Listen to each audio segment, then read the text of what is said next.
హల్లెలూయా. Praise lord. దేవునికి మహిమ, ఘనత, ప్రభావం ఆరోపించుకుంటున్నాం.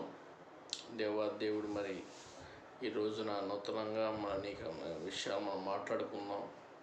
నూతనంగా అనేకమైన విషయాలు మనకు బయలుపరిచినప్పుడు దేవుడు అనేకముగా మనల్ని బయలుపరుస్తూ ఉంటాడు. అదేవిధంగా ఒక పాటలోని యొక్క వచనం చదువుకుందాం. నేను రాసిన పాటలో ఒక వచనం చదువుకుందాం. ఒక లైన్.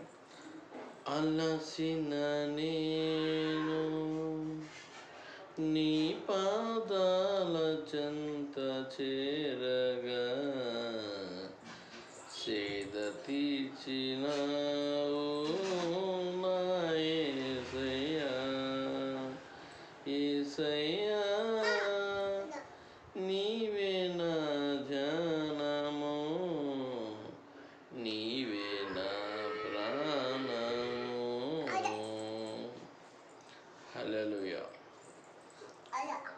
ఒక మన జీవితంలో మనము చేసిన నేరములు కావచ్చు, పాపాలు కావచ్చు, వెనక్కి తిరిగి చూడకూడదు. చూసినట్లయితే వాళ్ళ పరిస్థితి చాలా దారుణంగా ఉంటుంది. అలాగే శ్రమల గురించి నేను రాసిన పాట. ఒక వ్యక్తి అడవిలో వెళ్ళిన ఒక వ్యక్తి గొడ్డలతో చెట్లు కొట్టుకుంటూ ఉండేవాడు. ఆ ప్రాంతంలో ఒక రాజుగారు వచ్చారు. రాజుగారు వచ్చి అనుకోకుండా రాజుగారి మీద సింహం అటాక్ చేసినప్పుడు ఆ గొడ్డలతో చెట్లు నరుకునే వ్యక్తి వచ్చి దాన్ని చంపేస్తాడు. ఇప్పుడు రాజుగారు అంటాడు, నువ్వు ఎవరిని కాపాడావో తెలుసా? నేను రాజుని, నన్ను కాపాడావు కాబట్టి నీకు మంచి బహుమతి ఇస్తాను, ఆ రాజ్యానికి రమ్మంటాడు. సరే అని చెప్పేసి వెళ్తాడు.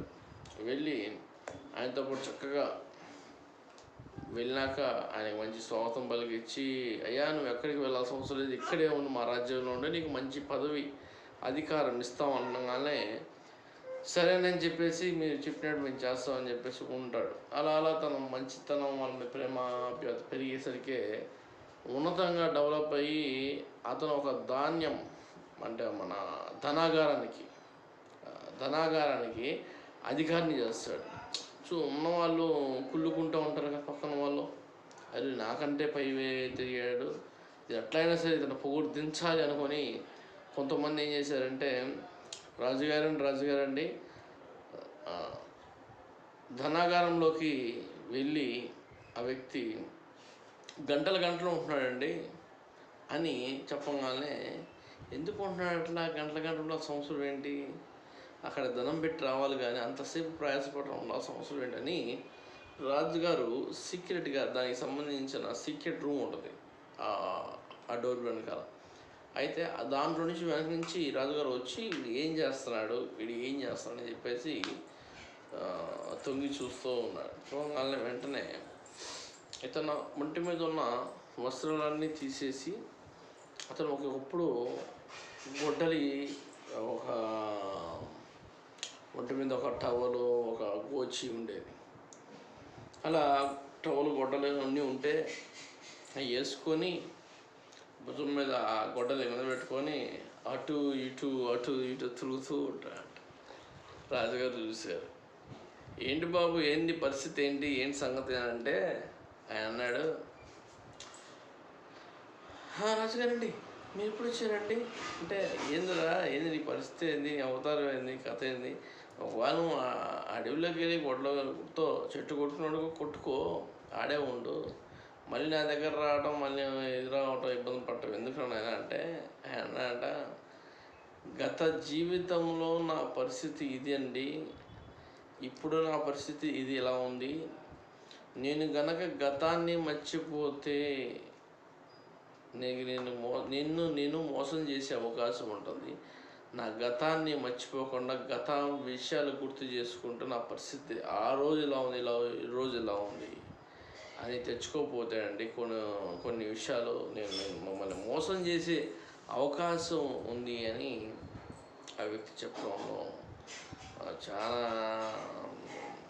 సంతోషపడతాం. అయితే ఇక్కడ విషయం కూడా మన గత విషయంలో చేసిన పొరపాట్లని మనం వెలితి చెప్పకుండా ఆ గతాన్ని మర్చిపోయి నూతనంగా మనకి దేవుడు ఒక గొప్ప వరం ఇచ్చినప్పుడు దాని గురించి ఆలోచించాలి. కానీ గతాన్ని గురించి ఆలోచిస్తే చాలా మంది నష్టపోతూ ఉంటారు. ఎప్పుడైనా సరే అన్నీ బాగున్న వాళ్ళు కాదు, నశించిపోతున్న ఆత్మల్ని కాపాడమని దేవుడు పంపించాడు. అదేవిధంగా గతాన్ని మనం మర్చిపోయి ముందుకు వెళ్తూ ఉండాలి. అప్పుడే దేవుడికి అప్పుడు ఆయన ఆలోచన నీ మీద ప్రయాణిస్తే అప్పుడు ఆయన నీకు ఏదైనా చెయ్యాలనే ఆసక్తి కలిగిద్ది. ఆయన ప్రేమ నీకు ఎప్పుడూ తోడుగా ఉంటుంది. సాతాను అంటాడు, నువ్వు గతాన్ని మర్చిపోతావు, దేవుడు నిన్ను క్షమించలేదు, దేవుడు నిన్ను ఇవాళ క్షమించలేని నేరాలు కూడా చేసావు కాబట్టి ఇంకా నీకు క్షమాపణ లేదని సాతాను చెప్తాడు.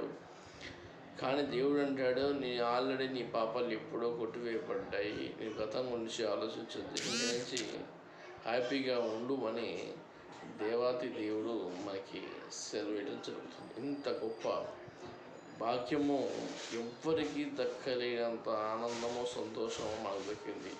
గతంలో కూడా మనకి సమస్యలు ఉన్నాయి, ఇప్పుడు సమస్యలు ఉన్నాయి అనగా మరి అప్పుడు సమస్యలు ఎదుర్కొంటున్నాం, ఇప్పుడు సమస్యలు ఎదుర్కొంటున్నాం. మరి పెద్ద తేడా ఏముంది అంటే అప్పటికి ఇప్పటికి తేడా ఏంటంటే ఒకప్పుడు అయితే మనకు దేవుడు తెలియదు కాబట్టి ఆ సమస్యలు ఎదురుస్తున్నాము. కానీ దేవుడు ఎవరు తెలుసు కాబట్టి అవి సమస్యలుగా లేవు. కాబట్టి ఈరోజు మనం ధైర్యంగా ఉండి చింతపడాల్సిన విషయం లేదు. కాబట్టి ఎంతో చక్కగా హ్యాపీగా ఉండమని దేవుడు ఈరోజు మనతో మాట్లాడుతున్నాడు. దేవునికి మహిమ కలుగునుగాక. ఆమేన్.